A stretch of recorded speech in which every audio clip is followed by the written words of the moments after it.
আমাদের সকলেরই জানা রয়েছে পৃথিবীর পূর্ব যুগে একজন নবী অতিবাহিত হয়ে গিয়েছিল, যেই নবীর নাম ছিল হযরত মূসা আলাইহিস সালাম। সেই নবীর যুগে সেই নবীকে আল্লাহ তাআলা দিয়েছিলেন একটি কিতাব, সেই আসমানি কিতাবটির নাম ছিল তাওরাত। তাওরাত কিতাবের ভিতর একটি পাদ্রী তার নিজের জ্ঞান দ্বারা দেখলো যে তাওরাত কিতাব এক পৃষ্ঠা উল্টায় নবী মুহাম্মদের প্রশংসা, আরেক পৃষ্ঠা উল্টায় নবী মুহাম্মদের প্রশংসা, এক অধ্যায় উল্টায় দ্বিতীয় অধ্যায়ে যায় নবী মুহাম্মদের প্রশংসা।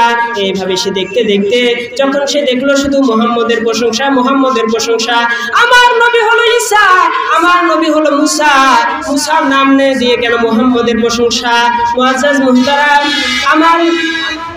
আমরা যে দল করি সেই দলের নেতার নাম যদি ব্যানারে থাকে ভালো লাগে না?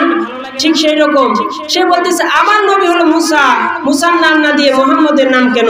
সে এইভাবে ঘুরতে ঘুরতে 83 জায়গা পেল, সে সম্পূর্ণ 83 জায়গায় লাল কালি দ্বারা কেটে দিল। কেটে দেওয়ার পরে কি হলো? নবী মুহাম্মদের শুধু নামের সঙ্গে বেয়াদবি করার কারণে আল্লাহ রাব্বুল আলামিন তাকে কেমন শাস্তি দিলেন। হাদিসের বর্ণনায় রাসূল সাল্লাল্লাহু আলাইহি ওয়াসাল্লাম বর্ণনা করেন, সেই পাদ্রী যখন রাত্রে ঘুমিয়ে গেল, সকালবেলা উঠে সে আর নিজের আকৃতি পেল না, সে কৈশাবে পরিণত হয়ে গেছে। সকলে বলি নাউজুবিল্লাহ।